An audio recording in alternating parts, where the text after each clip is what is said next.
নমস্কার বন্ধুরা, Shirsha kitchen with village ফুডসে তোমাদের সবাইকে স্বাগত।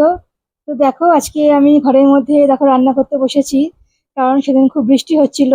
আর সন্ধ্যেবেলায় আমার বড় ইচ্ছা হয়েছিল যে বৃষ্টির দিনে চিকেন বিরিয়ানি আমি রান্না করি। তো চিকেন বিরিয়ানি রান্না করেছিলাম, ওর জন্য দেখো আমি ঘরেই করেছিলাম রান্নাটা গ্যাসের মধ্যে। তো দেখো, সেদিন সন্ধ্যেবেলা আমার মেয়েকে নিয়ে দেখো বসে পড়েছি।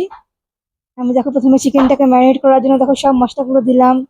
লবণ, হলুদ, ধনে গুঁড়ো, জিরে গুঁড়ো, বিরিয়ানি মশলা যা যা লাগে, আদা রসুন কাঁচা লঙ্কা বাটা, দেখো সমস্ত মশলা, চিনি, সবকিছু দিয়ে আমি চিকেনটাকে আগে ম্যারিনেট করে নিয়েছিলাম। তার সাথে ভিনিগারও দিয়েছিলাম যাতে চিকেনটা নরম হয় একটু। দেখো সব মশলা দিয়ে ম্যারিনেট করে নিয়েছিলাম। এদিকে আমি বিরিয়ানি প্রিপারেশন অনেকক্ষণ আগে থেকে নিয়েছিলাম। আলু ভাজা, পেঁয়াজের বেরেস্তা করা, চিকেনটা কষানো, মানে আলু ভাজা পেঁয়াজের বেরেস্তাগুলো আমার অনেকটা আগেই তৈরি হয়ে গেছিল। দেখো চিকেনটা ম্যারিনেট করে রেখেছিলাম। এদিকে দেখো আলুটা ভেজে নিয়েছিলাম আমি। এতে দিলাম দেখো বিরিয়ানি মশলা, আলুটাকে সেদ্ধ করে আমি রেখেছিলাম আগে থেকেই লবণ আর হলুদ দিয়ে। আর বিরিয়ানি মশলা দিয়ে আমি আলুটাকে ভালো করে ভেজে নিয়েছিলাম। এদিকে পেঁয়াজের বেরেস্তা আমি আগে তৈরি করে নিয়েছিলাম। দেখো তৈরি করে নেওয়ার পর আমি চিকেনটা এখানে কষিয়ে নেবো ভালো করে। বিরিয়ানি যে চিকেনটা হয় সেটা আমি কষিয়ে নেবো। আর ওদিকে দেখো হাঁড়িতে দেখো ভাতও বসিয়েছি, মানে বিরিয়ানির চালটা ভাত তৈরি করতে হবে সেটা করে নিয়েছি।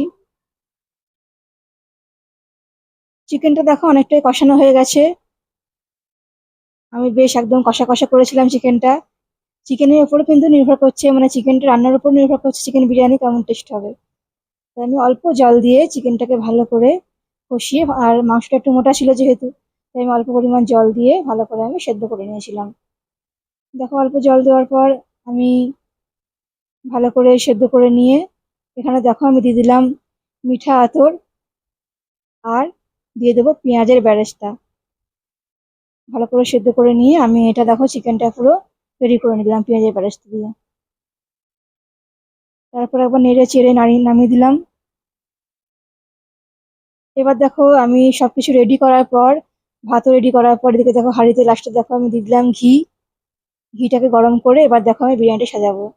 আমার মেয়ে দেখো অনেকটা রাত হয়ে গেছে তাও বসে আছে, বিরিয়ানি খাবে সে আশায়। ওরও কিন্তু খুব ফেভারিট বিরিয়ানি। ও সবটা খেতে না পারলেও চিকেনটা খেয়েছিল। দেখো এদিকে দেখো বিরিয়ানি সাজাচ্ছি, ঘিয়ের উপর দেখো আমি ভাতটা দিয়ে দিলাম। তারপরে দেখো আলুগুলো দিয়ে দিলাম আমি, ভেজে রাখা আলুগুলো। 3টে লেয়ার করেছিলাম, লেয়ার বেশি করলে তো বিরিয়ানির টেস্ট হবেই, তাই আমি 3টে লেয়ার করে নিয়েছিলাম। তারপর দেখো দিয়ে দিলাম পেঁয়াজের বেরেস্তা। সত্যি সেদিন বিরিয়ানিটা খুব টেস্টি হয়েছিল, যেহেতু চিকেনটা রান্নাটা কিন্তু খুব সুন্দর হয়েছিল সেদিন। তো চিকেনটা দেখো কষা চিকেন একদম দিয়ে দিলাম বিরিয়ানি চালের মধ্যে। চিকেনগুলো অনেকটা বড় বড় ছিল। তো কষা কষা চিকেন দিয়ে দিলাম একদম বিরিয়ানি চালের মধ্যে।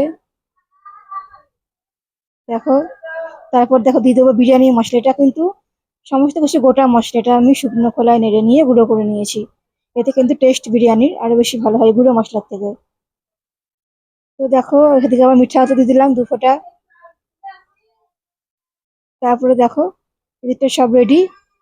তারপরে আবার পরের লেয়ারটা করব। দেখো আবার ভাত দিয়ে ঠিক সেম ভাবে আমি সবকিছু দিয়ে লেয়ারটা করে নেব।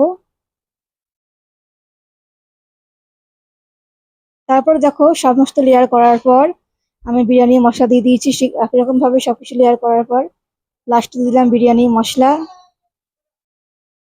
আর দেখো দিয়ে দেবো মিঠা আতর পুরোটা যেটুকুন বাকি ছিল সবটাই ভালো করে ছিটিয়ে দিয়ে দেবো।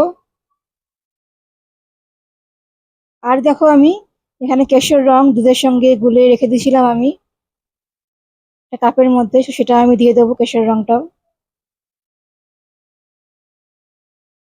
দেখো সবকিছু দিয়ে দিয়ে বিরিয়ানিটা আমি ঢাকা দিয়ে দেবো।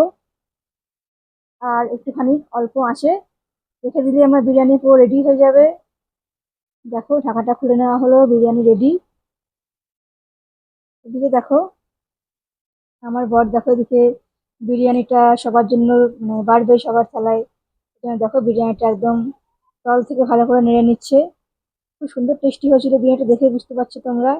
আমার বর আবার এদিকে খেতেও বসে গেছে বিরিয়ানি। দেখো ও খাচ্ছে, আর কিন্তু বলেছিল খুব ভালো হয়েছে খেতে। তো আজকে ভিডিওটা এখানেই শেষ করলাম। তোমার সবাই ভালো থেকো, আজকের মতো টাটা বন্ধুরা।